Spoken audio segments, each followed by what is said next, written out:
You're listening to Deliberate Living, a podcast that inspires, empowers, and encourages listeners to live life more authentically. My name is Holly Priestley, and I'm a full-time nomad and writer who has been living in my 1997 Ford van since January 1st of 2019. I travel the United States with my dog, learning how to live with more authenticity. I explore different ways people choose to ditch the prescribed life we've all been sold and live on their terms, finding freedom and happiness however they choose. Hello, and welcome to another episode of the Deliberate Living Podcast. I'm your host, Holly Priestley, and this week, by the time this goes live, it will be 2021. It'll be the beginning of January, and so I just wanted to do kind of a year in review of both 2020 as a unique year in and of itself, and also for 2020 as my second year living full-time in my van. So basically, three big things happened this year.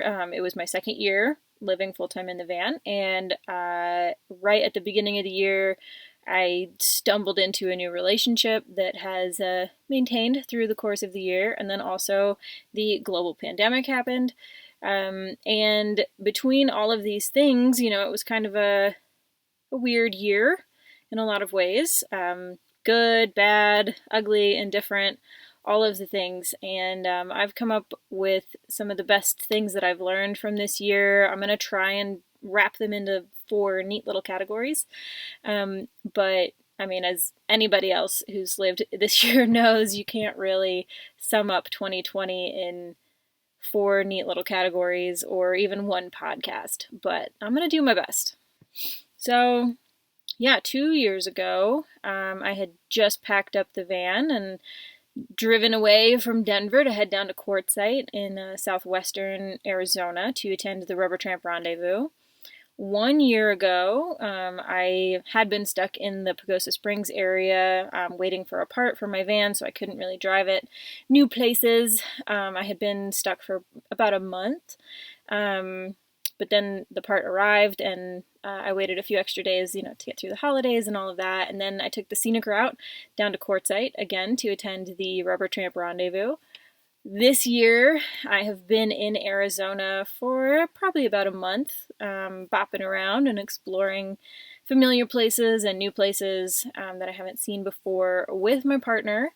And by the time this goes live, I will have spent a couple of days with my folks. They're on an RV road trip themselves as well. And whether or not we'll end up going to Quartzsite to attend the Rubber Tramp Rendezvous is kind of still up in the air. Maybe we will, maybe we won't, but either way, that was a big part of my previous 2 years, and I'm just not sure if I'm going to do it this year. It kind of depends on how everything continues to shake out over the next few weeks. I kind of figured year 2 of living in the van would be more or less a continuation of year 1, with the benefit of having learned all of the lessons that I did learn the first year. I figured I would travel a bunch, work a bunch, travel a bunch, work a bunch, climb a bunch, go backpacking, go hiking, go exploring, meet new friends, hang out with my old friends, travel a bunch. You get the gist. And while I did do some of those things, I didn't do others of them at all. And also, anything that I did do was significantly altered from my original vision that I had in my head of what this year was going to be. On the downside, everybody knows 2020 was really freaking stressful. My travel slowed considerably, partly due to the pandemic, partly due to personal preference, but definitely throttled mostly because of the pandemic. The world shut down in a really big way.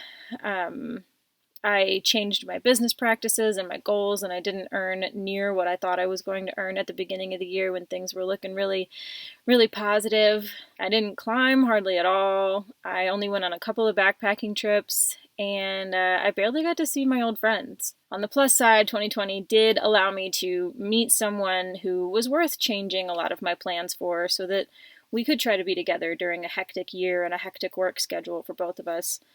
I met so many new friends that I was able to build really strong relationships with. And I surprised myself by taking and actually enjoying what I'm calling an accidental sabbatical. And so, the year had a lot of pros and a couple of cons, and it is what it is. So what are those 4 lessons that I learned living my second year in my van? The first one is that slow is smooth and smooth is fast. Slow travel was where I was headed after 2019, but I didn't mean to make it quite this slow. There were huge benefits to driving less, of course, and soaking in a campsite and a location a lot more. I paid far less in gas than I did the previous year. The van had to be taken to the mechanic a lot less frequently. And I found a lot of joy exploring like back roads and avoiding highways and stopping in small towns and stuff safely with masks on and sanitizer in my pocket and all of that. And a few times over the course of the year, I did have to travel rather quickly to get places, travel a couple thousand miles over just a couple of days. And I kind of regretted having to do that when that did happen. Whereas in 2019, I did a ton of driving and I was constantly driving. And my daily routine in 2019 was basically wake up, have my morning routine, work for a few hours until, like 12 or 1, drive for 2 or 3 hours, explore a little bit more, camp for the night, wake up in the morning and do it all over. So I was driving almost every day in 2019, and in 2020 that was not the case. But by slowing down, I was able to more quickly, acclimate to a new location and really like soak up like the wildlife that would come around, or the nuances in the weather, or the ground, or being able to go running and see things from a different angle, and not just from the road. And that was all really, really nice. The second lesson that I learned was that road romance is excellent. It's really great, and it's 100% challenging. I met Logan in January at the Rubber Tramp Rendezvous, and we started dating in February. And I'm really, really grateful to have met him. And yes, traveling as part of a couple has been easier in some respects than traveling alone was. He will make breakfast and I will do dinner, and then whoever doesn't cook does the dishes. And it's nice to have 2 kitchens, 2 pantries, 2 coolers, 2 vans worth of toys. He has a lot of board games and like sup boards and stuff, and I've got climbing gear and backpacking gear and my own set of adventure tools that I like to have with me. And so not having to combine all of that into one little van has been really nice. And there's a lot of truth to the quote that, life is best when shared. There's a lot of joy that comes out of having somebody to share your adventures with you. At the same time, having to take another person's preferences into consideration when you're making travel plans can be really stressful. That wasn't something that I really had to deal with before. In 2019, I did caravan a little bit, but I was mostly on my own, which was really nice because if I woke up and I wanted to drive right away, I could. I didn't have to wait for somebody else to wake up or be ready or any of that. I had my own process for grocery shopping and for eating and cooking and cleaning and everything else. I am a morning person pretty strongly, and he is a night person equally as strongly. I have a dog, and he is used to, being alone and not having a pet. And we were both really accustomed to living kind of like the wild and free bachelor lifestyle. So coming together as a unit has been a process, as any relationship will be. But altogether, I think it's been mostly a good one. Before I met Logan, I had been single for a few years. And when we first started dating, I had a really big, identity crisis. I was a strong, independent, single woman who didn't need a partner, and now I had one. And did that somehow make me like a fraud? Was I not as strong of a woman now because I had a partner? I had this really big divide in my head for who I was. And then having a partner felt like it was changing it, and it was like cleaving a part of me away. That now I was part of a couple and I wasn't just a strong independent woman who don't need no man or woman or whatever. And it was a really big puzzle to work out in my head, and it's not 100% worked out, of course, but that was a huge issue for me. I had to relearn how to be in a relationship, and I had to do it while we both live in vans. We had differing agendas, and we were navigating a pandemic, which, obviously made everything easier. I've learned new ways to communicate and new ways to come together, new ways to press on and let go, and making sure I get what I need out of the relationship, and then also giving what I can as well to make it healthy for both of us. It's been a really huge growth opportunity, and I'm grateful for it, and I'm excited to see what the next year together brings for both of us. The third lesson from my second year living on the road is that self-sufficiency is more than just carrying your home with you all the time. I'm arguably a pretty self-sufficient person, and I always have been, pretty independent and able to take care of myself. And then when I moved into the van, I thought I was even more self-sufficient because I drove my home everywhere I went. And I have systems and processes and tools and tricks and all of these things that I use to keep myself alive and healthy and safe and happy. I have a kitchen and a bedroom and a bathroom and an office and a living room and a closet and an attic and a car, all within, 60 square feet. How is that not self-sufficient?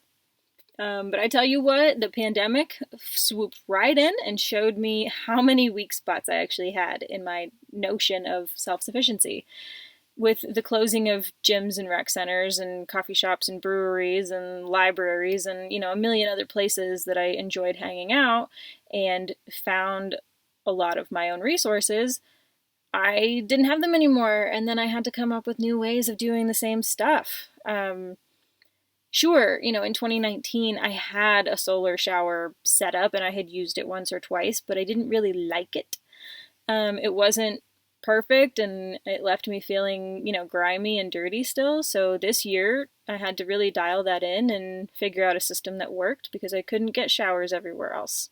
I couldn't just roll up to a truck stop or a gym and get a shower because they were all closed due to the pandemic. Sure, I had my 7-gallon water container with me all the time, and that helped me be off grid, but it wasn't really enough to get me through an entire week. And so I had to buy another one in order to be able to do my slow travel more efficiently, along with the social distancing and the quarantining that really came in hot this year. And I was used to being alone, and I'm an introvert, but this year showed me the importance of having a community, even if it's virtual, even if it's digital, and how being able to relate to and commiserate with and, cheer on others is a really critical part of being happy and healthy and, self-reliant. Self-sufficiency doesn't mean that you don't need other people, but it does mean that you don't rely on them. So having a community is critical for your mental health, which is critical for your self-sufficiency. And it's really important to maintain those bonds, even if you don't get to see people all the time, even if you don't get to see them face to face. Some of my friends, I didn't even get to see this entire year, and that's insane. But that's how it was, and I know it wasn't just like that for me. The fourth lesson from 2020 was very much about camping and finding places to live, essentially. If you don't want neighbors, you have to go places where others won't go. So in 2019, I learned how to find really decent camping. And I had my apps and I had systems and I knew what I was looking for all the time. And that took some process. My first, probably 2 or 3 months in the van, there was a big learning curve for figuring that out. But then I did. But then 2020 rolled in and, people can't go places. They can't travel. They can't go to the movies. They can't go to the mall. So now we're having an influx of people who are trying to find new ways to entertain themselves. And a lot of that meant that people are going camping on public lands. And that's awesome, right? But, any Forest Service or BLM or national park employee will tell you that the crowds this year were really big, especially on public lands, especially where the camping is free. And that's great, But I like my space, especially if I'm going to be someplace for a couple of weeks on end. I don't necessarily want to be in a crowded, noisy place with, a revolving door of cars around me. And on top of that, the campsite finding methods that I had honed in on in 2019 were usually based on staying somewhere for only like 1 or 2 nights, maybe 3 nights, but never for a week or 2 at a time. And so staying in one place for longer means that my needs from that place shift a little bit. It goes from this will work for the night to can I do everything I need to do here for the next 10 to 14 days? Do I have enough solar?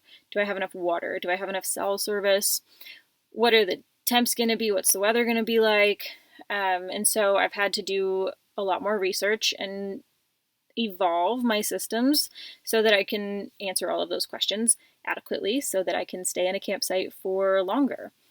I can put up with a lackluster campsite if I know that I'm leaving the next morning, right? Like I can be in a Walmart overnight if I know I'm leaving the next morning, but I wouldn't camp out at a Walmart for 2 weeks.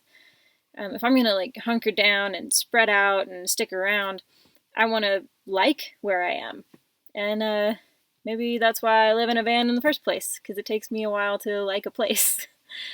I had to find new apps to augment my old apps, and I had to play around with new maps, and I had to learn new ways of seeing opportunities and reading what was in front of me to make sure that these new systems were going to work for my lifestyle now. My lifestyle, in a pandemic, in a relationship, doing life in a slightly different way. This year has been anything but predictable, and I'm really glad that I was already well into my van lifestyle before the pandemic hit, before the relationship showed up, because I feel like that gave me some pretty firm footing to start out on. I think if I had hit the road January 1st of 2020 instead of January 1st of 2019, I think it would have been a lot harder, because then you're navigating living in a van and having society thrown on its head. And so I'm glad that I already knew more or less what to do, how to survive. And so this year the rules changed, but I already had a pretty firm grasp of the playing field, and I just got to learn, new add-ons. And I think it was great. And I'm really excited to see what 2021 is going to bring. I'm not going to make any predictions because you just don't know. I'm very excited for a new administration, for some kind of change in that way. And I'm excited to see where my new relationship, well, I guess not so new. How long are they new for? I mean, it's been almost a year. Is that new still? I think that's probably still new. I don't know. You tell me. I'm excited to see where that's going to go. I'm really excited to see what happens with my work this year, with my business, and with my career. And I want to know what you guys are looking forward to this year. What big things happened to you in 2020, whether they were good or bad or neutral? And then also, what are you most looking forward to 2021? So just want to put in a special note here that for 2021, one of the new things that I'm doing with my business is offering mini sessions. These are 30-minute visits with me over Zoom where we can talk about just about anything you want, pretty much. If you want to know how I make a podcast, or know what tools I use for YouTube, or you're looking at a van and you want to get my perspective on it, because I've done a lot of van shopping, even though I'm not in the buying market. I still like to keep an eye on what's happening out there. If you want to get my feedback, if you want to ask me about a business that you're thinking about starting, if you want to tell somebody something exciting that I can celebrate with you, somebody who's like-minded, or whatever, I'm offering mini sessions.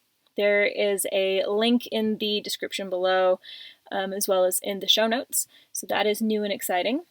And as always, if you got something out of this podcast, I would love it if you would give us a thumbs up or a 5 stars, whatever it is on the platform that you're consuming it on. If you think someone else could benefit from this podcast or any of the other episodes, feel free to share it with them as well. And if you want to help offset some of the costs that go into making the podcast, I do have a Venmo and a PayPal set up as well. Those are also linked in the show notes. But I want to thank you all for helping me get here to 2021.